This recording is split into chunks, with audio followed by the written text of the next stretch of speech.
Well, hello everybody. Welcome to Kickin' It with Kate. Today we've got our special guest, Victoria Sparks. She is a professional musician and educator. She's got her master's in music from Butler University in Indiana. She currently runs the percussion studio at the University of Manitoba and plays regularly with the Winnipeg Symphony Orchestra and is the principal percussionist of the Manitoba Chamber Orchestra. Welcome to Kickin' It with Kate, Victoria. Thanks. Happy to be kicking it. I just named it that the other day, and it just kind of sounds catchy and it I like works, I think. So thanks for trying that out and appreciating the novelty of the title of this new interview series. So first and foremost, I want to I'm start with your music always a career. fan of. I was gonna Sorry, say I'm always a fan. A slightly cheesy title always works for me. I love it. yes, alliterations. So first and foremost, I just want to get in a little bit into your music career because you're obviously a very accomplished musician, but I'm assuming that you started off somewhere. How did you get inspired to get into music and make that your full-time gig? I was inspired to start by my grandma, who was my piano teacher, who said, "Come over here. I'm going to show you how to play the piano."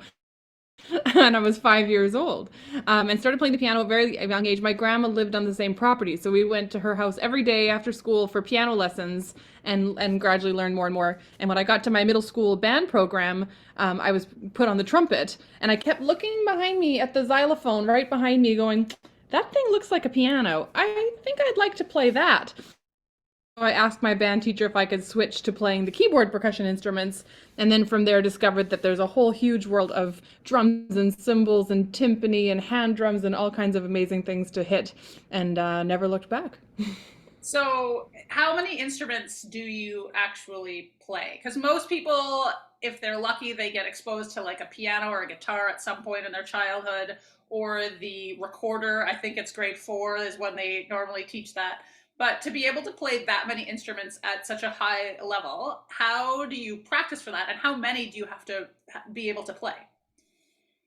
So the cheesy answer is all of them. If you can hit it, I will play it. It's all there's all different kinds of instruments, and the fun of my job is its versatility. Sometimes I'm playing, solo marimba, which is a huge kind of version of a xylophone, and I'm playing something all by myself. Other times I'm playing crash cymbals or bass drum or triangle with a whole symphony orchestra, and then other times yet I get to go to scrapyards and look for brake drums and flower pots and hunks of metal and different things and do pieces for all kinds of found bits and instruments, and make sounds out of whatever is there. I recently did a show with a bunch of flower pots, and I had somebody come and ask me and said, "Did you have to special order these flower pots for the music?" And I said, "No, I went to the dollar store and drove the poor ladies crazy picking out the four that sounded the best. I hit them all and picked out the four I liked the most." So it's a really fun, versatile job of getting a chance to kind of transfer skills from one area to another and do all kinds of creative, fun things. Yeah, that's super cool. You can basically make music out of anything, is what I'm Yeah. hearing. If you can, um, if you can, I will play yeah, it. awesome. Any special considerations? Because I know with the hours and hours that you might be practicing as a percussionist, or even some of the other musicians that might be tuning in, or just for educational purposes, are there any special considerations in terms of overuse injuries or things that musicians need to be mindful of in terms of taking care of their bodies? Yeah, the struggles that I've had are mostly from what they call repetitive strain injuries, where you do the same thing over and over and over and over and over again. You don't counteract it with anything else. So for percussionists, it's always kind of going forward in the arm motions and never necessarily kind of doing the reverse motion. And for violinists and flutists and things, they do all kinds of things where their body is not symmetrical. When you hold the violin, one arm is up and the other is down, so your shoulders have trouble. Or flute, same thing. You're holding one arm higher than the other. So when you're kind of in a position that's not necessarily an ergonomic position and you're in it for hours and hours every day, that can start to build up in your body. So being aware of kind of what motions you have to make as part of your musical practice. That's one of the things I focused on a lot, is trying to find ways in my physical workouts to counteract and build strength kind of in the opposite directions to kind of prevent some of those things from becoming out of whack inside my body. Yeah. So it's great that you have that awareness. And I would imagine that most musicians that practice as much as you do would kind of develop that awareness. But it's also interesting just for people who might be starting out into music or maybe not think about the asymmetries of playing a musical instrument, that that is something to consider for sure. Ultra Definitely. marathons. I'm going to change gears a little here Okay. because most people run sometimes if they're going to be a runner. Some people aspire to do a half marathon or a 10K. The odd person pushes themselves to do a full marathon. But then there's these weird things called ultra marathons, and you've completed several of them, not just one. Can you explain a little bit about what that is and how you got involved in that? Definitely. I've been running for maybe close to 10 years now. I was late to getting to running, but I really kind of fell hard for it when I did. It's never too It's late. just a really wonderful time. It's never too late, and it's become such a really important part of my my week, my weekly runs just by myself, and during the week is kind of clearing my head, and then my weekend runs with friends, and that's where you do all the chatting and catching up and kind of get a chance to visit with everybody. Um, I actually had always said I was never going to be one of those crazy marathon people. I was a half marathon person. I had done 6 or 7 half marathons, and I liked that. That was a good distance. That's far enough, and everything else that's crazy. And then we had a pandemic, and and for musicians that was a really challenging time because there were no concerts. And so I mean I remember spending the dark early days just deleting everything in my calendar every week, just delete everything because everything was canceled. And so I very quickly realized I needed some kind of a goal. So I started kind of upping my miles a little bit. And then when we were finally allowed to gather, and I think in groups of 4 or 5 outside, there was a few people who texted and were like, "Do you think that we could meet outside and go for a run?" And a few of us were like, "I think we'd be okay. We'll stay far apart. We'll meet outside. We won't, go in for coffee or anything. We'll just go for a run." And so I did this, and about 3 weeks in, I noticed that our miles were starting to climb 10 miles, 12 miles. And I finally said, "What are we training for?" And the girls said, "Oh, we're training for an ultra marathon." And I said, "Oh, I guess I just accidentally started training for a marathon. Okay, let's go." And so my first marathon and ultra marathon were kind of accidents. Well, I think After it's spectacular that you were able to turn the pandemic, something not so great, into something that's such a huge accomplishment. Ultra marathons are 50 kilometers for those who might be wondering. And you're currently training for another marathon. You want to tell us a little bit about that? yeah, excited. We're a group that I'm running with kind of it worked out that it was a lot of big birthdays coming up within about a year. And so one person had the idea that they wanted to run the New York Marathon. And so I think we all kind of jumped on and said, "Well, for my birthday too." So yeah, I'm turning 40 this year. So for my 40th birthday, I'm going to go run the New York Marathon.